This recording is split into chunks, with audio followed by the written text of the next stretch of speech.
The views expressed on this program are those of the producers and individuals appearing on this program and do not necessarily reflect the views of the Sun Prairie Media Center staff, its video service providers, or the staff and elected officials of the City of Sun Prairie.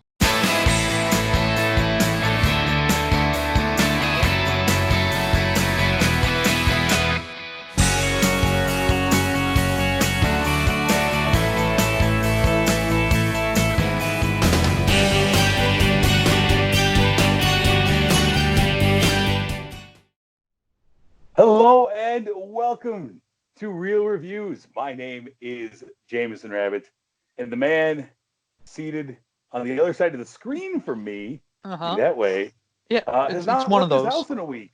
His name is Mike Roth. Yeah, and that's not a rare thing nowadays. There are a lot of people out there that have not left for 2 weeks. They got their toilet paper and they're fine. Yeah, but I stocked truthfully, up on milk. I got 6 weeks worth of milk. I'm ready to go. you're going to do great. What could be the problem? Yeah. Mike, we kind of coordinated today.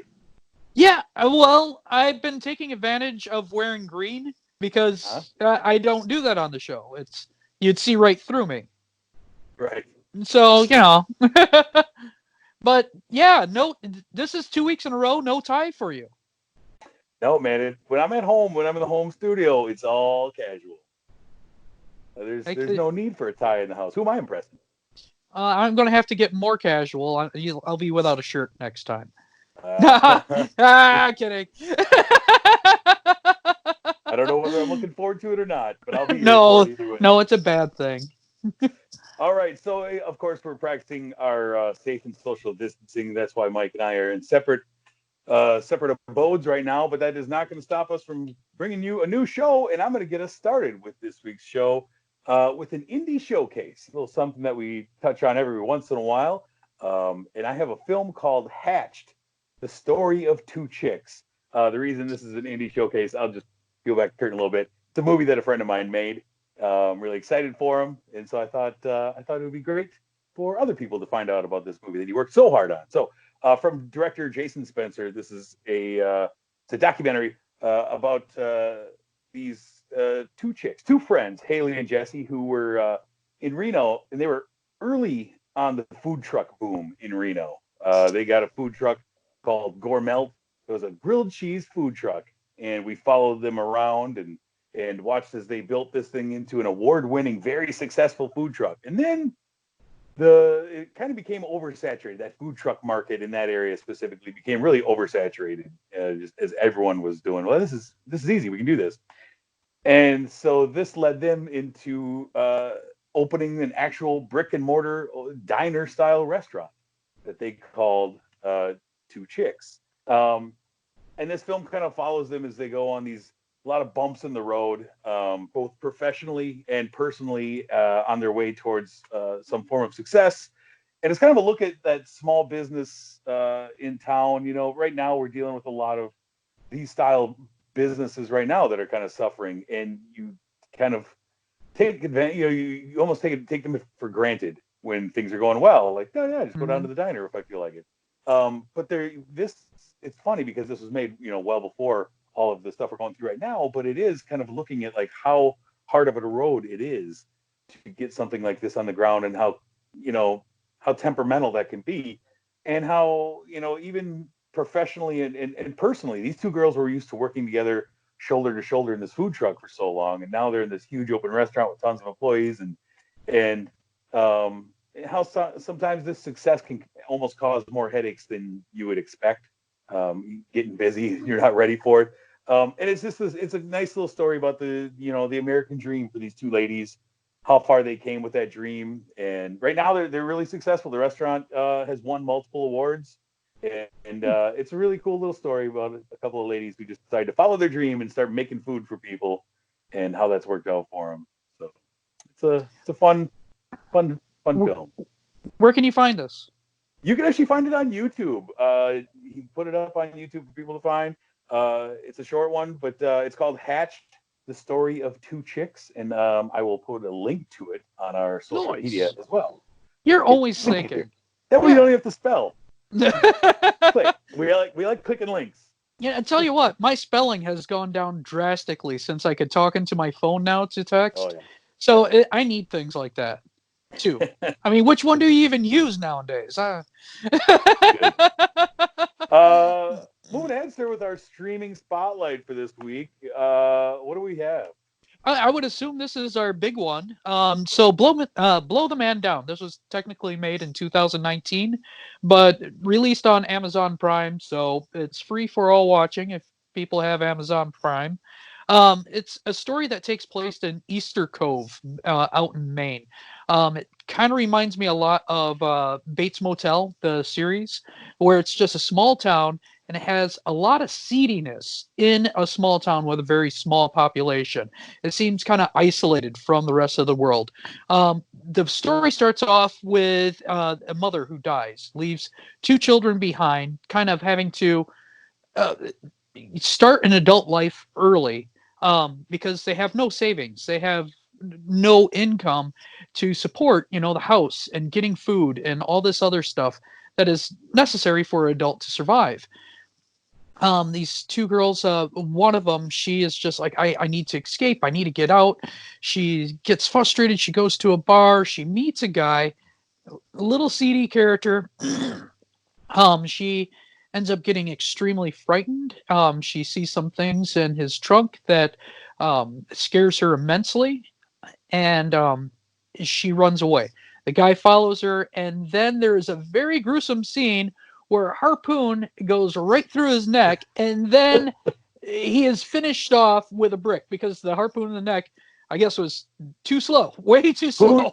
who knew a harpoon to the neck couldn't get the job done? And then the rest of the story after that divides into like three different stories where you have the eh, an officer of the town. He's kind of the rookie. He's trying to piece these things together, whereas higher officer is kind of poo-pooing everything, just kind of like, hey, you know what? Maybe some things are He best he doesn't want trouble not in his followed. town. Yeah. Exactly. He is the higher officer is very aware of the seediness. He is a preferred customer at one of the other places that another story takes place, which is the local brothel. This is a very old establishment that was made long time ago when a bunch of people were hurting pretty bad. There is only one person pretty much in charge, and she is ruthless. There is a prostitute there that is wanting escape. She lost her best friend to another murder that happened coincidentally real close to the murder of the harpoon neck guy. Um, and it's her trying to stay on the good side of the madam of the bed and breakfast. And that's All played by Margot Martindale, who she's really yeah. tremendous in this. The two main characters are Priscilla Connolly and Mary Beth Connolly, played by Sophia Lowe and Morgan Saylor. The story revolves mostly around them trying to figure out how to make bills and also how to cover up their own murder situation. Um, a lot of twists and turns go into it. I really I liked the movie, but I thought most of the movie, my enjoyment was through the accents. I don't know why. It's really cool to hear a New England accent, and you don't see too many movies with that. And What did you think? it's a movie that it's titled after an old sea shanty. I mean, Yeah. there's a lot so many things that I love in this. Like, I love a good old fashioned sea shanty. I love a Greek chorus of Hmm. these old fishermen singing it. Like, I They I were legitimately fantastic. I listen to those like in my regular life. I will just sit and listen to playlists of like these old sea shanties. I think they're just really mesmerizing. Yeah, Um, they are. I just can't picture you just sitting back and listening to she sing. Is there an album? no, there's just I go on Apple Music, pull down playlists of Oh, various nice. ones put together. I mean, maybe that's why I love The Lighthouse so much last year. Very similar kind of vibe within Ah.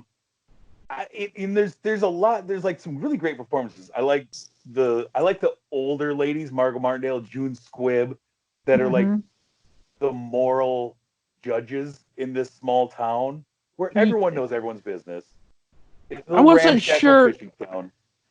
by the end of the movie, I wasn't really sure if their moral point was really Well, that's the accurate. thing is they want to be because they are the old guard in this town. They want to be the moral judges to everyone, and then you find out the truth behind a lot of these old ladies, and you're like, Hmm. oh, okay, Yeah. maybe we shouldn't be throwing stones in glass houses. But um, I like a lot of it. I like a dark comedy thriller. I like these small town dynamics and complicated relationships with the local police. You know, we've seen this before, and I think Martindale is awesome. I was just kind of hoping that this would have more in it.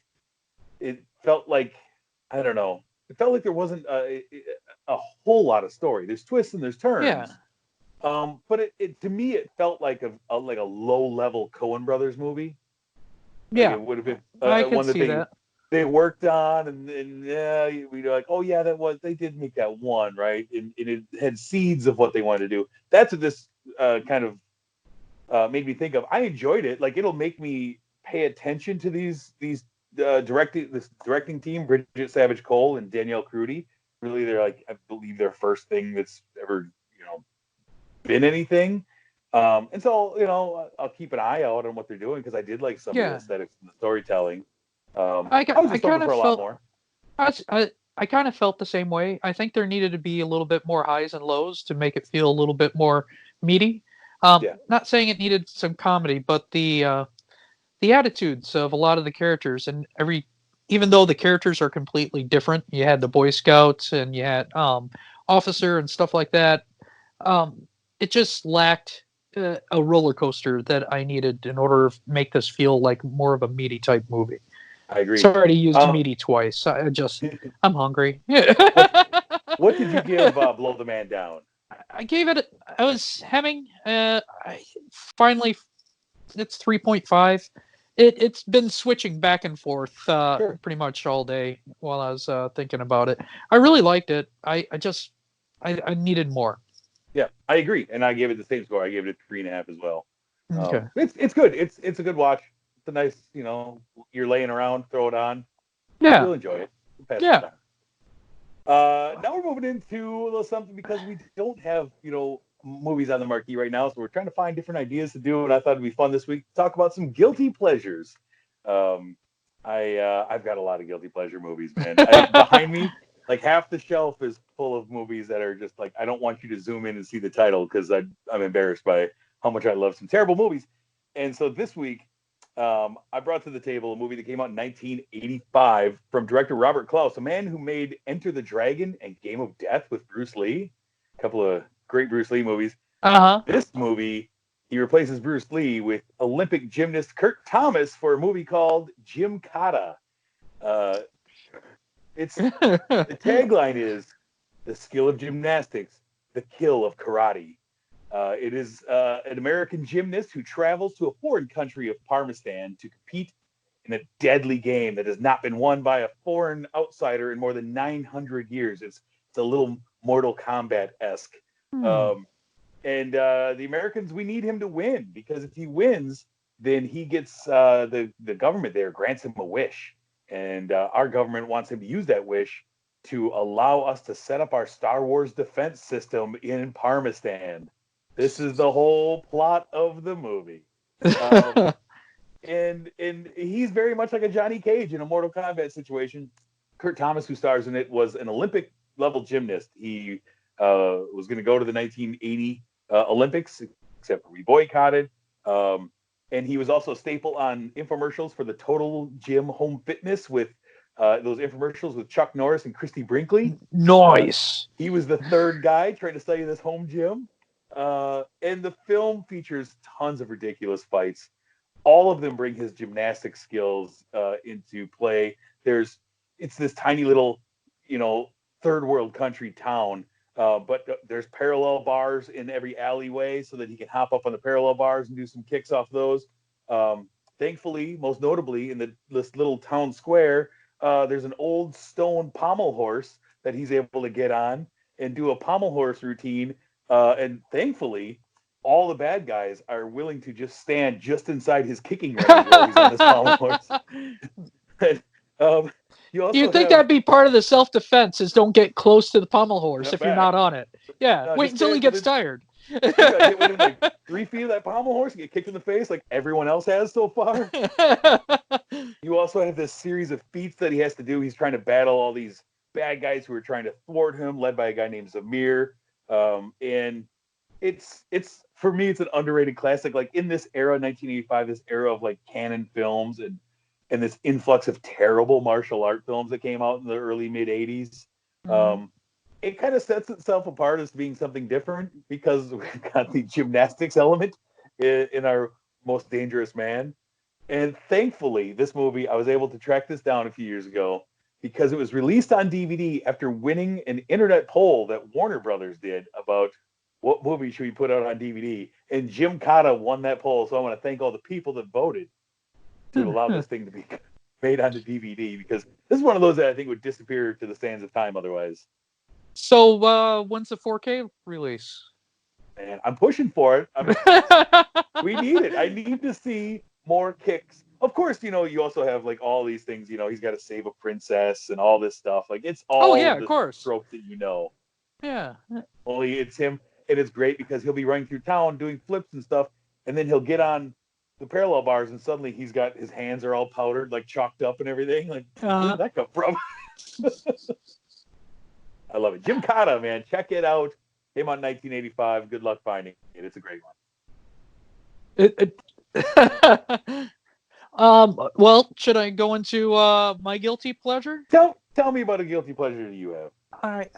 I was actually perplexed. When I think of guilty pleasure, the first time I was thinking was, a guy like me probably shouldn't have seen La La Land as many times as I have.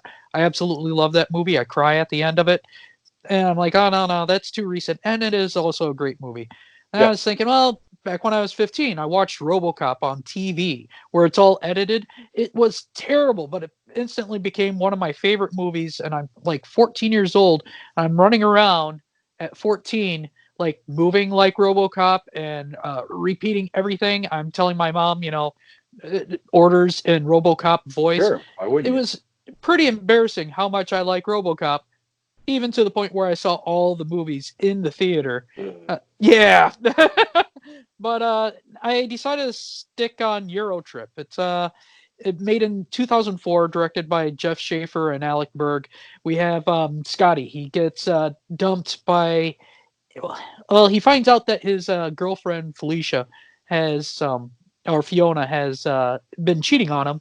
And he decides to go to a trip to Europe with his best friend and another not identical twins, fraternal twins, to go on Europe. They go from country to country, and it's just a huge kind of B-type movie of sex and drugs and impossible situations that really shouldn't happen. And I've watched this movie probably on loop for the first time I got the DVD. I've got it sitting over here somewhere. It's a really good movie. I'm trying to think of a good guilty movie, and I looked at this and I'm like, you know what? This is a good movie, but aren't all good guilty pleasures good movies in our own eyes? This is where we got Scotty Doesn't Know from this one, don't we? Yeah. It's I sing that still to this day. Scotty's gotta go. I think of that little coin purse thing every time I go on trip, and I just want to. I don't need it. I have pockets, but It's a good one. I like that movie. That when they go into the Eurostate and or to East Russia or the eastern border, and that guy buys an entire hotel for like 55 cents. It's just ridiculous. It's ridiculous. I really like this movie. I recommend it. I don't think it's a bad movie. I need someone to actually tell me that's a terrible movie for me to totally be like, yeah, then it's a guilty pleasure, I guess. I've got some terrible movies that you and I both love. We'll talk about in the future. All right. But, I've got some in my mind as we're talking. Well, I hope it's not the one movie that I gave you to... That's a segue, sir. For our movie Throwback this week, we're continuing the series of movies that one of us have never seen before. And Mike, I feel like this was the impetus for you coming up with this whole idea for this series, Yeah. was to get me to watch this movie because you were flummoxed, you were befuddled when you found Yeah. out that I'd never seen this movie. So this week I got a chance to watch 1967's The Graduate from director Mike Nichols, starring Dustin Hoffman as a young man named Ben. He's a recent college graduate. Parents and friends all expect him to go on, have his life figured out right out of college. But he's a little bit bewildered, a little disillusioned with everything. And friend of the family, the much older Mrs. Robinson, played by Anne Bancroft, um, takes her opportunity to kind of plant the seeds of seduction in young Ben. This ultimately comes to fruition, and she's kind of emotionally distant throughout all of it. It's kind of weird. But the one thing she asks is, "Do not date my daughter Elaine," played by Catherine Ross. And so uh, Ben kind of places himself into a lot of really strange situations, less strange scenarios with his choices. And one of them leads to him just being a terrible person to Elaine because he's loyal to her mother. And then at one point, there's like a sudden switch where suddenly he's in love with Elaine. And Elaine has very little agency in herself in this movie. She is treated like garbage and then is expected to just fall in love with the man who just treated her like garbage and is sleeping with her mother. Um, there's a lot of troublesome things in 2020 in this movie. If you look at it through the goggles of 2020. But this was 67. Right. And so Yeah. I do appreciate it. I was surprised though that I really found Dustin Hoffman's character of Ben pretty unlikable.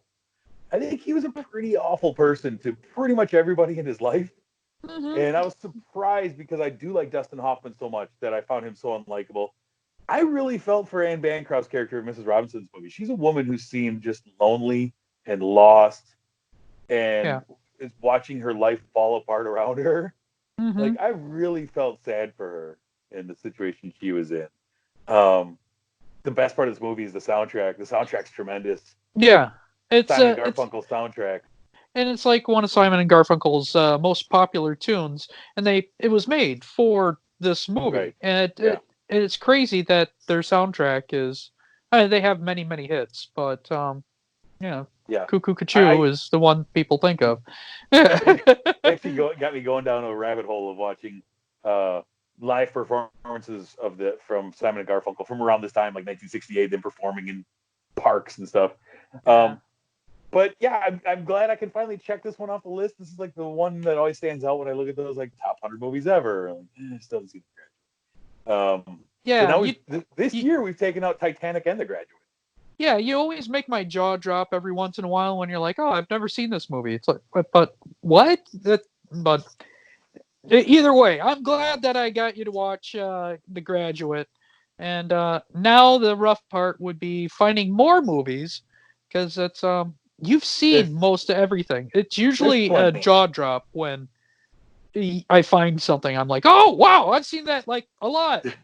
During this social isolation, I've been doing a lot of these like online quizzes and movie things, blah blah.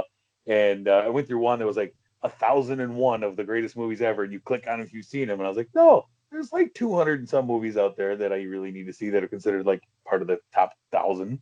So there's movies. So I got to watch 1,000 movies and try to find the 200 that you didn't. I'll give you crud. Sir, we are nearly at the end of our time together. No. Yeah, I know. We haven't been there. We haven't seen these people in a while, but we do want to still thank our sponsor, Marcus Theaters, the Palace here in Sun Prairie. The lights are off temporarily, but I would say follow them online because they've been doing some different things to try and stay relevant and to raise some money and all these things. They've been doing little rewards programs and things where you can help them out while helping yourself out when they open their doors again. A lot of movies have been pushed back now to 2021, but eventually the doors are going to open and we're going to have movies again. And so we are thankful that they're here in our community and supporting our show. Next week, we have a few movies like Coffee and Kareem, which is going to be on Netflix. We have Portrait of a Lady on Fire, course, a movie Throwback, and who knows what else. And also next week on Hulu, Parasite will be dropping on. So make sure you get a chance to watch Parasite streaming on Hulu if you've missed it so far. Yeah, it's a great movie. It is a great movie. You can't deny it. Won't deny it. If you have any, look, you, the viewer, the listener, whoever you are, if you have any suggestions for movies that you'd like us to cover here, ones that we haven't done in the past, find us on Facebook, find us on Twitter, Real Reviews TV, at Real Reviews TV. Find us on there. Let us know. Chat with us. Let us know, hey, you know what? Here's some movies. I don't care when they came out. I don't, as long as we haven't already reviewed it. But, I'm not going to sit here and talk about Venom from last year. But, if you have some movies that you'd love us to see or to talk about, find us online and mention them. And we'll take them into consideration. And this is a good time, just like your buddy. If you have a movie that's streaming and it's recent, absolutely, please give it to us. We have time to stream. Yes, we do. Yes, we do. And we'd love to talk about your movie. You could get dozens of eyes on there. Dozens of sets of eyes even to look at it. At least 13.